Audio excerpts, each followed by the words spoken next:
Hello guys and welcome back to Video Code. In this video I want to give you a bit of a walkthrough of our main tools that we're going to be using.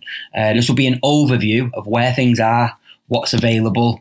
I'll show you the basic layout of what is where in Premiere Pro, what tools are where in Photoshop, and how Envato works.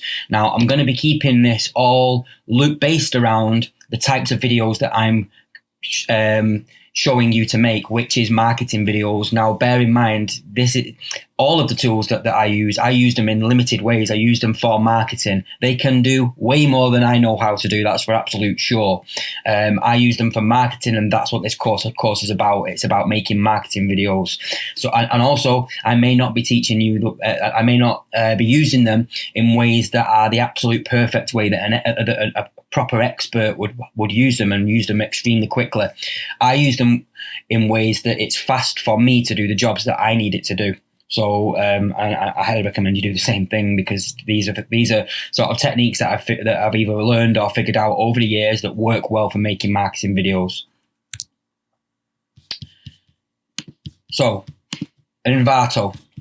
Basically, you can browse. It's got everything that you would ever need to make any kind of marketing videos and beyond, to be honest with you. It's if you get really into this and you get really good at Premiere Pro and After Effects, you can use Envato for absolutely anything that you could ever imagine. So if we just look at, say, for example, stock footage or just motion graphics, these can all be used inside Premiere Pro, and there's just all different types of stock footage that you could use for backgrounds for videos, which I'm going to talk to you about, and some other free sites that I'm going to show you as well. If we look at stock video, motion graphics, so these are all sort of graphics that are animated that you can use in videos, but are not editable in the way that video templates are.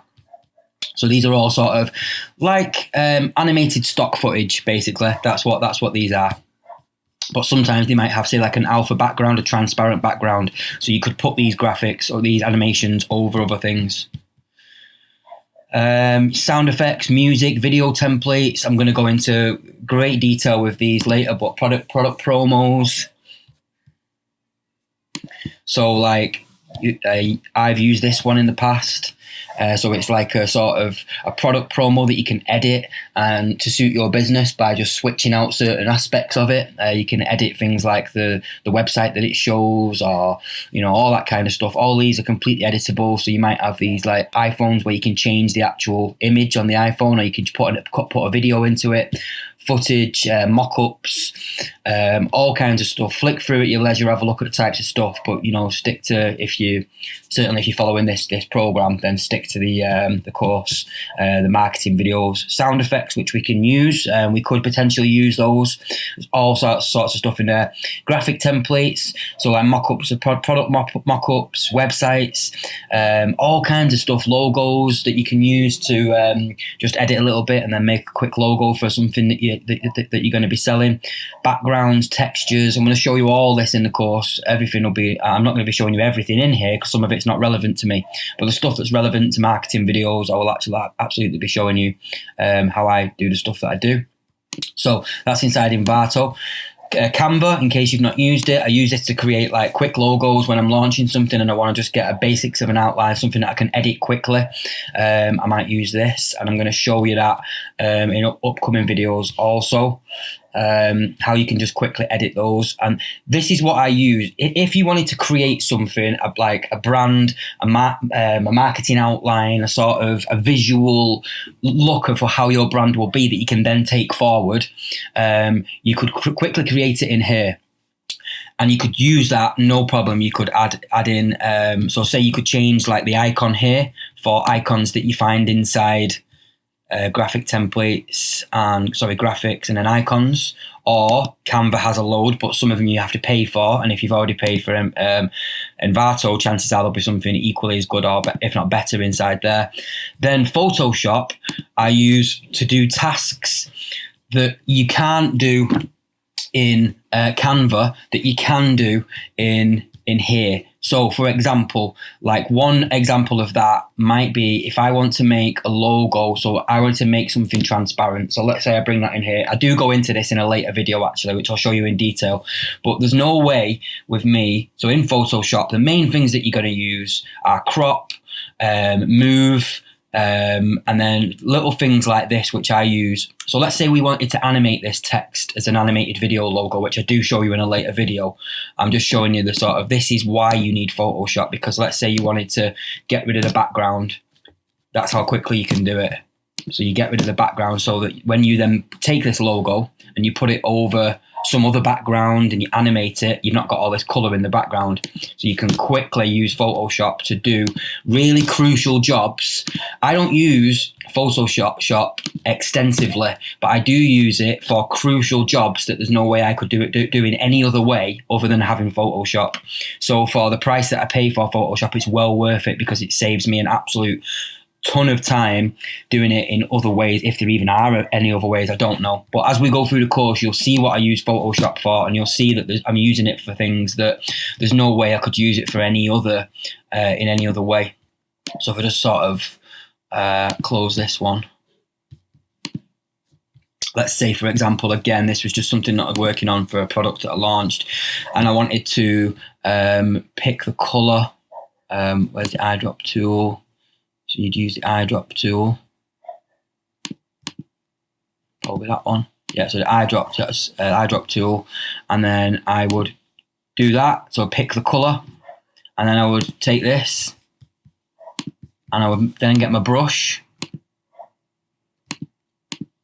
And I've got the colour that I need, and I wanted to rub over it.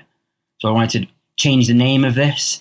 There was just no way to do that on things like, as far as I know anyway, Canva. Then I could get my logo in and replace it for where that one is if I wanted to change the actual name of the product, for example. There's things that you will use this for that are really simple, but you can't do with anything other than Photoshop. So that's Photoshop. That's like the graphic side of it. Then we've got this. Then we've got, so let me look at the video. So this is Premiere Pro. So the basics of Premiere Pro and how it is all sort of laid out. So here is when you've got, so up here is the only ones you'll ever need to use are editing, effects, graphics. They're the only ones you'll ever need to use. So when you're on editing, for example, this is how the thing is laid out. So it's just taking a lot of time to load there. So this is the most common way that I use it. Actually, and then if you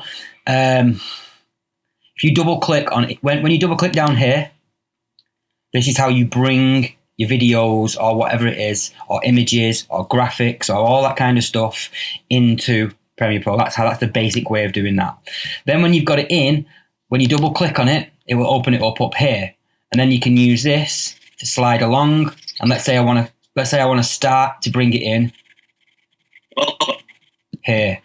Then I use this to chop there, and then wherever you want to stop, you chop there. And then when you drag the video into the timeline, it will bring just that section in.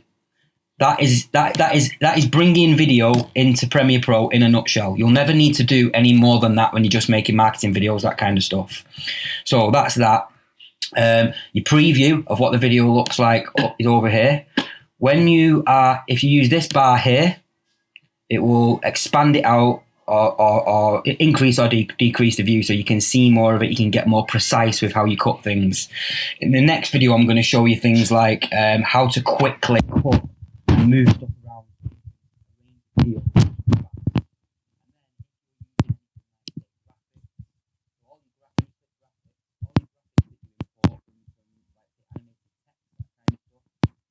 They all come in here.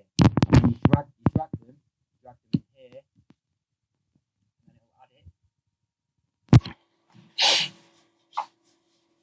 Again, I'm just showing you the basic. I'm showing you how things move in at this point. I'm going to show you everything else in more detail. I'm just giving you an overview of it. Sorry, I don't know why that one's taking a while as well. Probably because I've never used it before. It'll be installing it if you like. Let's just get rid of that. Anyway, that's the basics of how you bring it in. Okay, so that's how you bring stuff in there. When you want to edit something, like say for example, so this. Okay. So let's say I wanted to edit the audio. When you click on this here, when you're in graphics or effects, they both work the same. They both work the same way for that. This one here. I actually prefer working with it in graphics because you don't get this section here. It gives you more to look at. So when you're in graphics and you want to edit anything in here, when you click on it, the information that's in here is for that particular little section that you've clicked on. If you move over there, if that's highlighted, that is still that. You need to click this to bring it to bring that one in there. So then let's say you wanted to, for example, make this bigger or smaller. So that's scale. So that's it to fit to the screen. Same for this. When it's on, when that goes red, that's to extend or decrease a particular clip. So that's that. I'm gonna, again, as I'm editing through, you're gonna be able to watch me do this. I'm just covering the very, very basics here. This moves the position round. So this one scales it bigger or smaller. This will move it right to left, up and down, if you like. Then any effects that you add to a particular clip. So let's say you add, I don't know, some kind of effect, like audio effect to here. And then when you highlight it, your audio effects will be here. So then you can turn them on or off with these buttons. Or you can click these to custom set them up. Usually, though, you don't need to do any of that. When you add the effect, it just adds it and that's it. And I will not be showing you very, very detailed stuff like finicking about with the minor details of the effects. They're okay how they are. They're still miles better than the vast majority of people do. So that is basically it, I think. You'll never need to mess with audio because we do all that in the effects or the graphics panel. I don't get that detailed. Color, again, I don't go into great detail with color grading. I just use built-in effects. So for example, if we take, let's say we just, okay, it's another thing. So if you hold shift, click, and you can like group them all together and move them. So if I just bring in just like an example clip, so this one now is just raw basic clip. So I highlight it, I want to scale it, I want to make the colouring look a bit better. So I'll come over here to Lumetri presets, choose a film stock. I like to use this one, 2393, but you can play around with ones that you like. And then drag it over to the video and it'll give it a nice effect. So if I just undo that, you see what it looked like before and after. And you can play around with those and choose ones that you like. The experts would say you want to tone them down a little bit. Fine, but I need to make quick marketing videos. I want them to look better than they would do without them, but I don't need them to look like Hollywood movies. That's just not required. Then I'm going to teach you later on voiceover presets. So to make your audio, so if you listen to audio on this, welcome to Athena Suite. You can hear like trees rustling in the background. I'm a bit far away from the camera because I'm only using my phone there, and that's it. But I've made a preset which is a load of different audio effects that I've figured out over the years, or I've learned, that make the audio better. But rather than having to add them and find them in here and tweak them each one, you put them into one preset. There's a whole video on this as well, by the way, so I'll leave it at that now. Welcome to Athena Suite. But you can see that there's a difference. It sounds clearer, louder, sharper. The background noise has been toned down. So that's basically it. And that's it for this video. In the next video, we're going to look at what we're going to look at in the next video. We're going to move into how to quick edit timelines. So I'm going to show you how to take one long uncut piece of footage and quickly and easily chop it up so you've got only the best bits that you want, so that you can bring them all together into one clip. So that's basically it for this video, and I will see you in the next.